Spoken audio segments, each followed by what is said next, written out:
Когда я варю кофе, я внутренне настраиваюсь на этот процесс, потому что мне хочется, чтобы человек, которому я это готовлю, оценил этот напиток точно так же, как и я оцениваю его, и полюбил его точно так же, как я его люблю.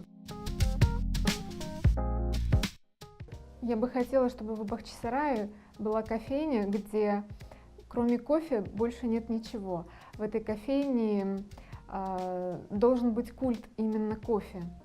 И эта кофейня должна притягивать хорошим напитком, качественным и своей атмосферой.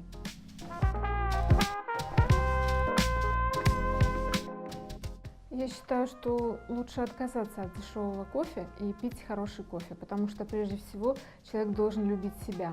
Если он себя полюбит, то он однозначно откажется от некачественного напитка и перейдет на хороший кофе, потому что хороший кофе – это настолько богатый букет вкусов, и от чашки хорошего кофе можно получить максимальное удовольствие, что не даст, конечно же, плохой кофе. Меня огорчают такие тенденции в употреблении кофе, как слишком большое количество молока, слишком большой объем напитка, огромное количество сиропов, которые используются для приготовления кофейного напитка.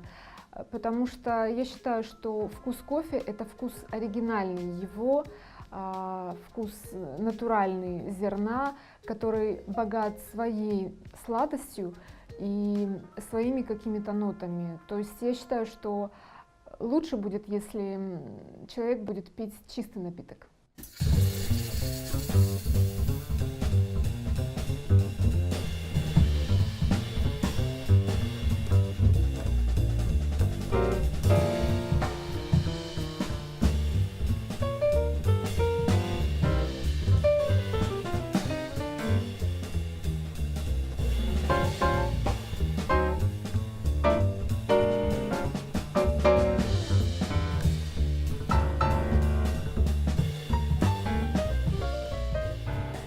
Существует такая тенденция последние несколько десятков лет в нашей крымско-татарской культуре подавать сразу после кофе чай, зеленый в основном. Эта привычка была приобретена в Средней Азии. Я считаю, что это в корне неправильно. Во-первых, потому что это два кардинально противоположных напитка, которые оба оказывают влияние на состояние душевное человека и его физическое. И получается, что человек сам себе противоречит, сначала вводит себя в одно состояние и сразу после этого выводит, скажем так, в другое состояние. И я думаю, я уверена, что каждый из этих напитков, они самодостаточны и оказывают свое влияние на человека, поэтому нужно научиться себя вводить в состояние после кофе и после принятия чая, и именно чувствовать это состояние, оно приносит большое удовольствие.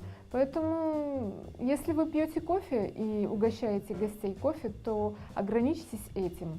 И если вы предпочитаете чай и угощаете гостей чаем, ограничьтесь этим. Кофе или чай – это не просто напиток определенного цвета или вкуса. Это возможность постичь то, что дано нам природой, и современному человеку стоит задуматься над тем, какой продукт он употребляет сегодня.